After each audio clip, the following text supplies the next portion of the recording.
ఆంధ్రప్రదేశ్లోకి వెళ్ళింది. ఈరోజు మనము మచిలీపట్నం పోర్టుకు 12 లేన్ గ్రీన్ ఫీల్డ్ ఎక్స్ప్రెస్ హైవేతో పాటు బుల్లెట్ ట్రైన్తో పాటు ట్రైన్ ఫెసిలిటీ కలిపి పోర్టు కనెక్టివిటీ పెంచుతున్నాం పరిశ్రమలను ఆకర్షించడానికి.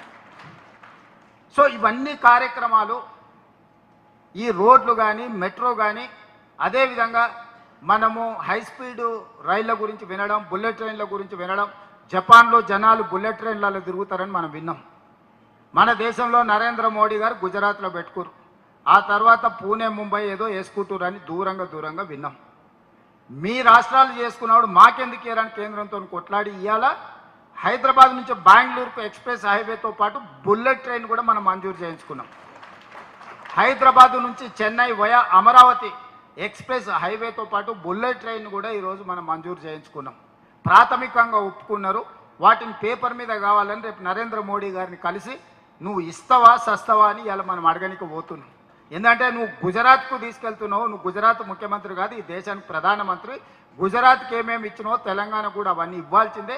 ఇవ్వకపోతే ఖచ్చితంగా ఈ రాష్ట్రంలో బీజేపీని మొత్తం నేలమాటం చేస్తావు. ఈ రాష్ట్రంలో బీజేపీ ఉండనే ఉండదు. ఒక ప్రణాళిక తీసుకొని రేపు ప్రధానమంత్రి గారిని కలిసి విజ్ఞాపన పత్రం ఇస్తున్నాం. మనం అడగడం మన బాధ్యత, ఇవ్వకపోతే కొట్లాడడం మన హక్కు. అడగకుండానే ఇవ్వలేదని మాట్లాడితే తప్పు మన వైపు ఉంటుంది. ఒక్కటికి 10 సార్లు అడుగుతాం. ఇక్కడ వ్యక్తిగతమైన పైరవి లేదు. ఇక్కడ రాష్ట్ర ప్రజల ప్రయోజనాల కోసం ఒక్కటికి 10 సార్లు అడుగుతాం. కేంద్ర మంత్రులను, ప్రధానమంత్రి ఒక్కటికి 100 సార్లు ఢిల్లీకి పోయి అడుగుతాం. ఇచ్చిండ్రా సరే సంతోషం. ఇవ్వకపోతే తెలంగాణ ప్రజలు ఏ విధంగా వ్యవహరిస్తారో బీజేపీ రుచి చూస్తుంది. ఇలాంటివన్నీ కార్యక్రమాలు తీసుకొని మనం ముందుకు వెళ్తున్నాం. మరి ఇన్ని కార్యక్రమాలు చేస్తే మంత్రులు లేకపోతే ప్రభుత్వం ఆ కార్యక్రమాలలో ఉంటే ఇది ప్రజలకు చెప్పాల్సిన బాధ్యత. చేయడమే కాదు, చేసింది చెప్పుకోవడం కూడా చాలా అవసరం రాజకీయాలలో. మరి ఎవరు చెప్పాలి? ఇవన్నీ ప్రజలకు ఎవరు చెప్పాలి? మీరే కదా, జిల్లా అధ్యక్షులే కదా.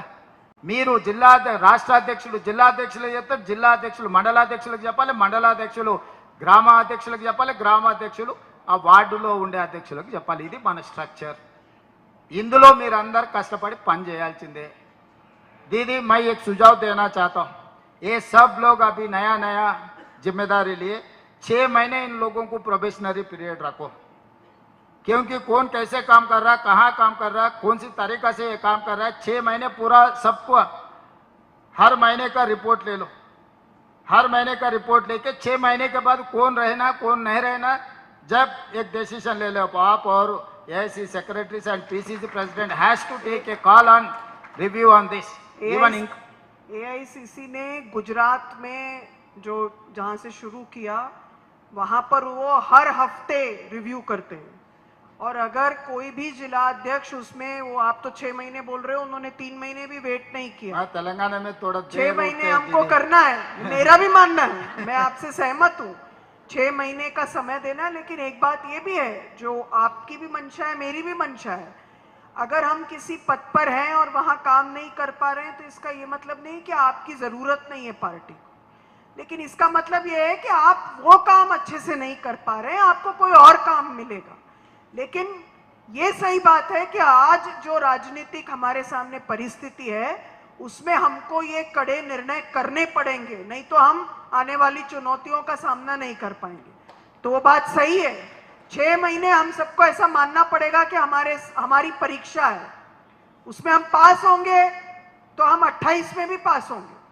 और अगर हम 28 में पास नहीं हुए तो यहाँ बने रहेंगे तो भी क्या फायदा होगा.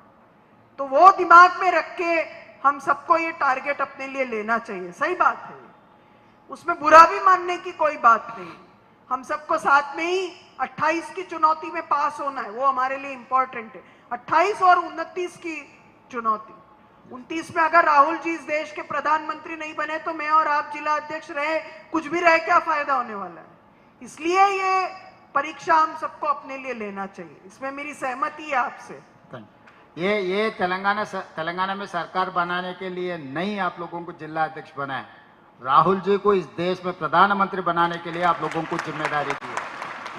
ये जिम्मेदारी में आगे पीछे कोई भी किए, 19-20 कोई भी किए, उनके लिए दूसरी नौकरी तैयार है, मगर जिला अध्यक्ष तो खाली करना पड़ता.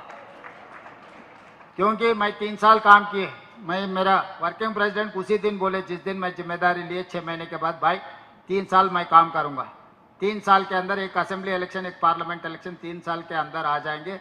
जो मेरा मेहनत है, जो मैं कामयाब हो सकता हूँ नहीं हो सकता हूँ, रिजल्ट देख के मैं कामयाब भी हुआ मैं जिम्मेदारी से हटता हूँ, कामयाब नहीं हुए तो भी मैं जिम्मेदारी से हटता हूँ बोल के मैं बात दिए थे। उस हिसाब से 3 साल बराबर मेरा रिजिग्नेशन लेटर ఏఐసిసి में दिया। మిత్రులారా, గొప్ప అవకాశం కాంగ్రెస్ పార్టీ అధ్యక్ష బాధ్యత. ముఖ్యమంత్రి కూడా కావచ్చు, మంత్రులు కూడా కావచ్చు, కానీ కాంగ్రెస్ పార్టీ అధ్యక్షులు కావడం అనేది అది అంత సులువైన విషయం కాదు. మీకు ఇంటి దగ్గర కూర్చున్న మీకు మీనాక్షి గారు తెచ్చిచ్చినందుకు మీకు ఏమన్నా దాని విలువ తక్కువగా అనిపిస్తుందేమో, కానీ మాకు తెలుసు దాని విలువ ఏందో. జిల్లా పార్టీ అధ్యక్షుడు అనేది పార్టీకి పెద్ద దిక్కు, కుటుంబ పెద్ద, అందరినీ సమన్వయం చేసుకున్న బాధ్యత. వయసు కాదు ఇది, సమయస్ఫూర్తి కావాలి. చాలామంది యంగర్ జనరేషన్కి డిస్ట్రిక్ట్ పార్టీ ప్రెసిడెంట్స్ వచ్చినాయి. యంగర్ జనరేషన్ కాబట్టి ఎవరి దగ్గరకు పోయినా మీరేం నామోషిగా ఫీల్ కాకండి. ఇవాళ ఓటు అడుక్కోనిక సర్పంచ్ కింద మీరు నిలబడతారంటే గుడిసెకు పోయి కడుపులో తలకాయ పెట్టి కాళ్ళకి దండం పెడుతున్నాం ఒక్కొక్క ఓటు కోసం. ఓ నాయకుడు 30 ఏళ్ళ నుంచి 40 ఏళ్ళ నుంచి పార్టీకి ఇస్తే కొంచెం మనసు నొచ్చుకుంటే ఇంటికి పోయి కూర్చోండి, మాట్లాడండి, చెప్పుండ్రి. ఒక అవకాశం వచ్చింది మీరు సహకరించమని మాట్లాడుండ్రి. నాకు అధ్యక్షుడు ఇచ్చినప్పుడు ఎంతమంది సీనియర్ నాయకులు ఇళ్ళలోకి వచ్చినా మీరు చూడలేదా? ఇది నా కోసం నీ కోసం కాదు, పార్టీ కోసం.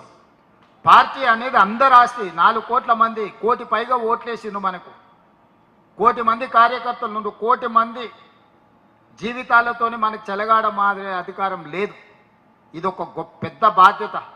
ఈ బాధ్యతను మనము నిర్లక్ష్యంగా నిర్వహించడానికి వీల్లేదు.